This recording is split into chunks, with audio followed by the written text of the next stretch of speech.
It's time for Tab Talks, your weekly conversation about matters of faith. I'm your host, Jennifer Rash. And I'm your co-host, Debbie Campbell. We have with us 28-year-old Kelsie Barnhart today. She's going to be sharing with us how her faith life changed in her battle against an aggressive form of breast cancer and what it's been like to go through all the treatments and face intense medical needs without traditional insurance and instead be part of a healthcare sharing ministry. So Kelsie, thank you for joining us. Yeah, thanks for having me. Okay. Well, let's first find out about your story. 28 years old and fighting an aggressive form of breast cancer is a bit unusual, I believe. So, um, wow. First of all, you look fantastic, Thank you. and I just really appreciate you being willing to share your story. But bring us up to speed about that part. Tell us about your cancer battle and what all that has meant. Yeah, so it all started back in December of 2018. I was 27 at the time, and I wasn't doing regular checks or, cancer was never on my radar, but I just noticed a lump one day, and very briefly in the minute backside of my head, I thought this could be something serious, but I decided to just get it checked out, and thankfully all the doctors were willing to do scans and to just be double, triple sure that it was nothing serious. And as a result of those scans, we found out that it was, in fact, breast cancer. And by the look of it, that it had been growing for 2 years at that time. Oh, So I had never even noticed it. I didn't have pain up until that point. And of course, wasn't getting regular mammograms at that age. And so immediately when they found it, I got my results the next day to be sure after a biopsy. And at that point, it was just everything was very quickly scheduled and so laid out, which, as you can imagine, one day my life looked one way, and the next day it's immediately changed. And so that was, overwhelming, to say the least, at such a young age. But since then, I have had the necessary surgery as well as chemo and radiation because of the type of cancer it was and where it had spread to. And then I'm currently on some maintenance treatment still. But overall, they've now declared me no evidence of disease, is what they call it. So I'm very thankful to the Lord for that. But definitely passionate about sharing what that all looked like for me as a Christian, especially. Yes, I've heard NED, right? No evidence Yes. of disease. Everybody wants the NED acronym for sure. Yeah. Well, congratulations on that. Thank you.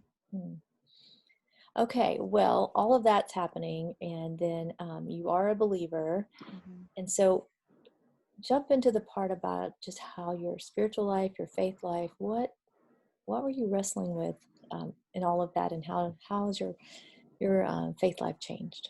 Yeah. So, it was interesting for me because of what I do for a living. I work in the medical field, and I have seen a lot of people go through cancer. I've talked to them even through, okay, you just found out you were diagnosed yesterday. Let's pray together. Let's figure out what the next steps are for you with your treatment. And so that was somewhat familiar to me. But I think at the same time, I had never really thought through myself how it would feel to hear those words, let alone at age 27 when all you want to do is hang out with your friends, go on trips. I had a vacation to New Zealand planned, and I was hearing that I was going to be going through cancer treatment. So it was just like an immediate disappointment. And I think that it can be challenging as a believer to allow yourself to feel those feelings honestly with the Lord, but to also allow Him to speak back into the situation and to affirm you of who He is and what His plan is for your life. And so that was definitely something that had good days and bad days, but that I had to walk through, not only through the major treatment for the immediate year following, but also still now. My life looks very different now as a 28-year-old than many others that I know. And so faith-wise, I think the biggest thing that I had to learn through all of it was to not allow my preconceived definitions of who the Lord is and how he operates to influence me when I'm walking through a hard experience. So, I mean, I remember trying to read the Bible after being diagnosed and thinking like, okay, you say that you bless me, or you say that you're my protector, or you're my provider, but how is that true right now? What does that look like right now when I'm going to chemo or I'm going through a major surgery?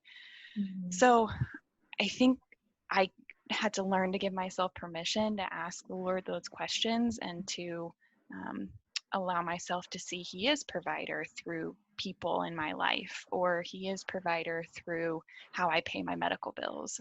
Might not be my physical health that he's protecting at that second, but my soul is still protected for eternity, you know? So I think that's where I really landed at the end of it. And that experience is something that I would never trade away now, and I think has been really impactful to grow my love for the Lord too, to say, you, God, hate the brokenness of our world, yet you provide all of these ways to continue to show your goodness to us. And that's been super encouraging, that he shows his goodness in the land of the living, even if things are happening to our physical bodies. Uh, Kelsie, you mentioned on your website something about your personal, I guess, relationship and understanding more of what Jesus went through Yeah. because of what you're going through. Mhm. And could you share a little bit of your thoughts on that? Because that's really insightful, I think. Yeah. So I think at the initial part of my diagnosis, we weren't really sure if I was going to need to do chemo or not. So much of it was going to depend on how far the cancer had spread. And so, I was diagnosed in December and my surgery was in February. So leading up through all of that, so many people were praying for me. My whole church, my whole work environment, my friends, my family, everybody, people online. And everybody was praying that it would not spread to my lymph nodes. That's what I ask people to pray. We don't want it in the lymph nodes. And then I went in for my surgery. I had a single mastectomy. And as I was waking up out of the anesthesia, it wasn't the best timing, but my surgeon was there. And as I was waking up, she said, "No, I'm sorry to tell you, it did spread to your lymph node. And the next year of your life is going to be chemo and radiation." So just immediately, I'm groggy in anesthesia and I'm dealing with these emotions thinking, how did thousands, literally thousands of people pray for this? And yet the answer is no, it has spread to your lymph nodes. So for a couple of days, I mean, that was rough, as you can imagine. Anytime we ask the Lord for something and we get a very clear no, we have to reconcile, how is your plan different than my plan? And I was laying in bed. I told my mom I needed some alone time. And I just, as I was praying, I finally thought of Jesus in the garden and the fact that he asked the Lord, there's nothing wrong with asking. We're encouraged to ask. He asked the Lord for the cup to be passed from him and yet was told no. And so I was thinking, if Jesus was told no as the Son of God, and, he's my picture of who I want to be like, then the fact that I was told no doesn't mean anything about me. And so that was super encouraging. Like, it didn't mean that I didn't have enough faith. It didn't mean that I did anything wrong. It just meant that for whatever reason, in the sovereignty of God, the answer at that time was no. Um, and so yeah, it was super encouraging to know, like, I'm still loved by him. I'm still a daughter of the King. I still have faith, even though I was told no and all these other people were told no. And I think that it helped me to kind of reshape some of my theology around prayer and healing and all of those things that we struggle with as believers and we want to grow in as believers. So yeah, on this other side of it, I just have a greater appreciation for that facet of the gospel narrative and the fact that he asked, he was told no, and he still went to the cross, and that I can bear what my cross looks like in this season of life, knowing that God still loves me. Are you able to share that with groups? Have you been able to have opportunities to? talk to small groups, large groups, any kind of setting? Yeah, I've definitely been able to share it at my church a couple of times, and there have been some other churches and organizations who have asked me to speak, and I think a lot of that was put on hold with the COVID Oh, virus. yes. But yeah, even the place where I received the majority of my care, Illinois Cancer Care, there's maybe going to be an opportunity for me to share there, and that's a secular environment. So that'll be really cool to just show, how going through hard things as a Christian doesn't mean that you need to put distance between you and the Lord. In fact, it's an opportunity to kind of wrestle through what does he look like in the midst of those circumstances. Well, I know, Kelsie, some people would say, hey, I wish I could go back. Or you hear people say, if I could go back in time, how would you feel about going back to the pre-cancer Kelsie? I mean, I think maybe for small reasons that would be a fun idea, like, oh, I'd have, less side effects then, or my hair would still be long or something like that. But in the big picture, someone actually told me that I would feel this way. My pastor had cancer, and so he was one of the first people that I spoke to about it. And he said, you watch, I think that even though this is going to be difficult and sad and hard, I think at the end you will not want to go back. You will not want to return to who you were then. And I think that that's really been true.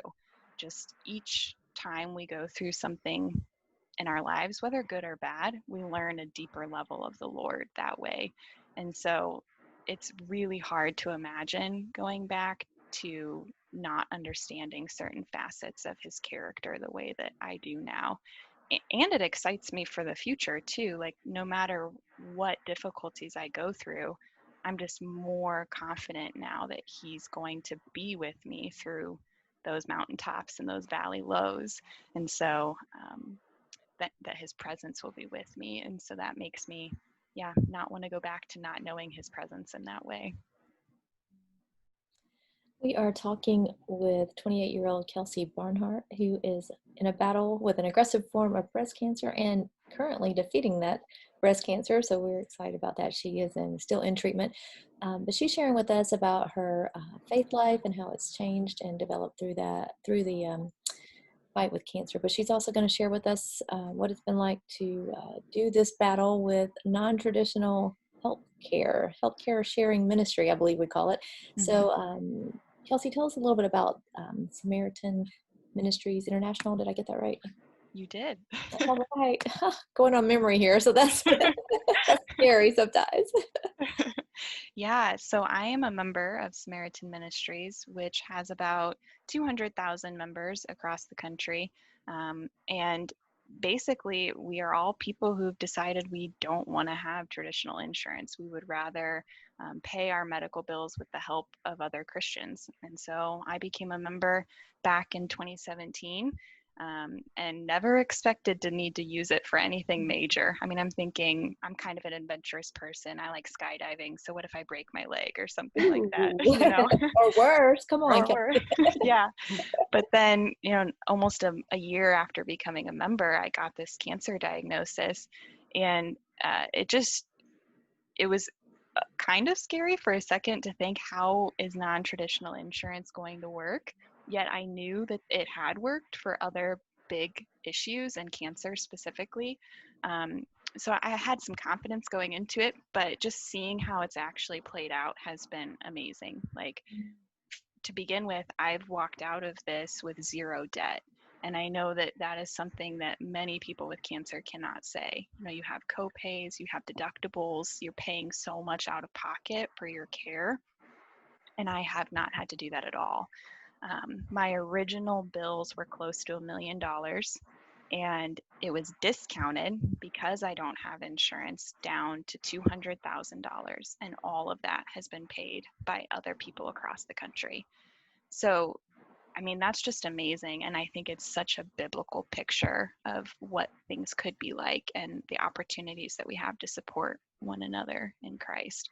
So each month, people send me of their personal money to help pay my bills. And along with that are notes and prayers and pictures drawn by their kids. And there's just something amazing knowing that there's a stranger living in Alabama, for example, who's probably sent me money to help me pay for my chemo and has prayed for me. And so, yeah, that's definitely another part of this that I would never change. And it's been really cool to see that contrasted with people sitting next to me who are worrying about finances, and I didn't have to. So that's been the provision and the blessing of the Lord for sure. So Kelsie, how does that help you knowing that you have that large of a network supporting you Well, constantly? going into something like chemo, they sit you down and they tell you every bad side effect that you could have, and I think knowing that there were 330 families praying for me that I didn't even ever meet, and probably telling their friends and church members to pray for me, there's just a confidence in knowing that you're covered by the prayers of other people. And so yeah, it just made it easier to go through the hard days, to know, okay, not only are people praying for me, but they're praying specific scriptures over me. Like one member sent me a verse from 2 Corinthians about our light and momentary afflictions and how our hope is in eternity to come. And so knowing that someone's praying that over you, it helps to think, okay, I do feel nauseous right now, but without that prayer, what would I be going through? And so I firmly believe that it made a difference in how my treatment played out, and I'm so thankful to everyone who helped me. Well, think about what you didn't know when you started this journey at 27 and what you know now. And what would you share? What would be some of the things you wish you had known day one that you can now share with people? Because there may be somebody listening that's just found out, Right. just gotten a diagnosis. And yeah, what would be something you would help them know and be prepared for?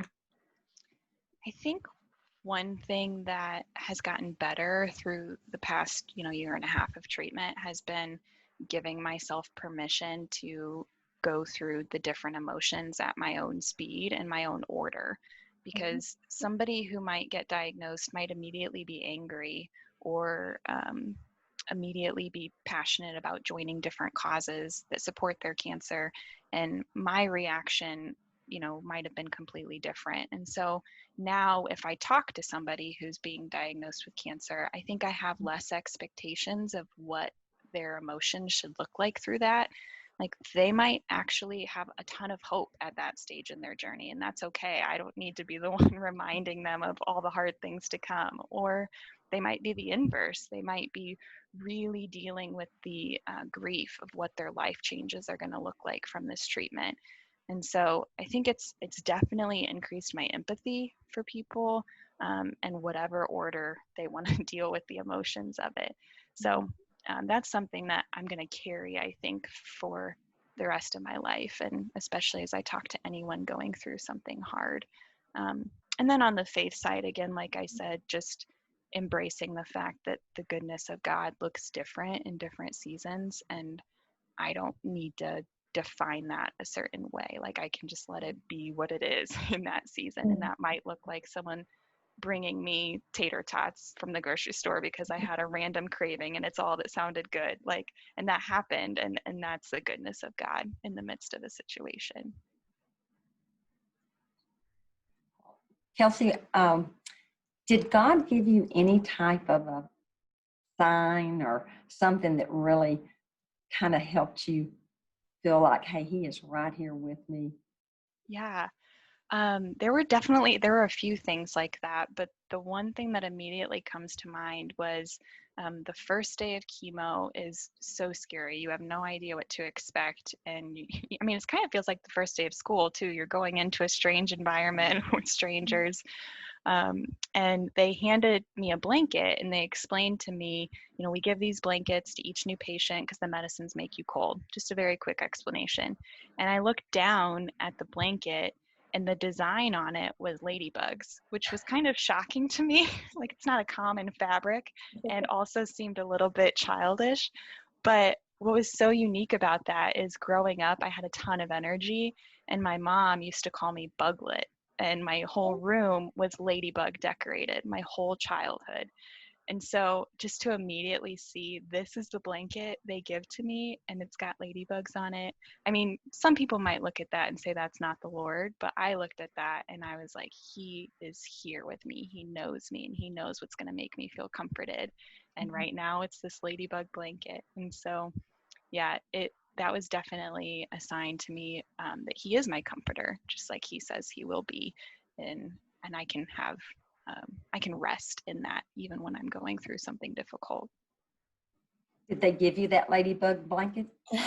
Yeah, I got to keep it actually. So I still have it. And every time I see it, it almost brings tears to my eyes. It's just like, wow, he knows not only the hairs on our head, but what kind of design blanket would be impactful to us.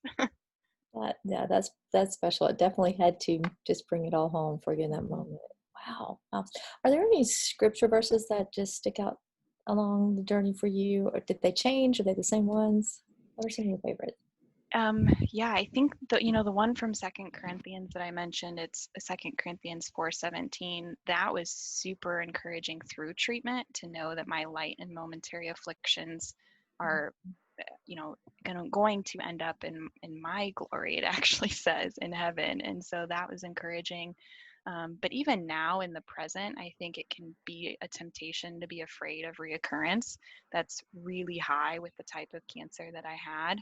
And it happens within the first 5 years. So these first 5 years are tense. And the scripture verse that's been really encouraging to me now, I don't know the exact address of it, but it's in the Psalms, and it basically says, he who trusts in the Lord will have no fear.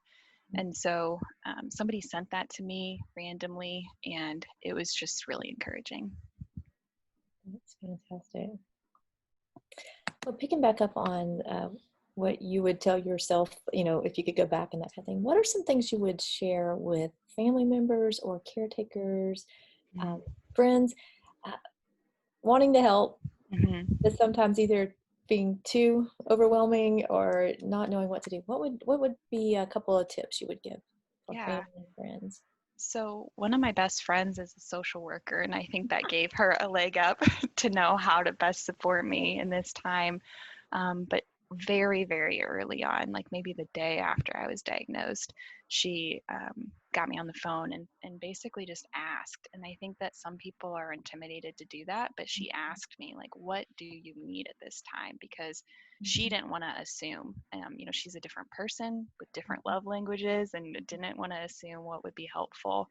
And that not only showed me that she was thinking of me and caring for me, but it gave me a second to kind of back up and say, what do I even need? Like, do I need more flowers, or do I need someone to help me with laundry? Because I'm overwhelmed by even just minute tasks. So I think just asking someone who's going through something hard how you can best serve them and love them is really, really awesome.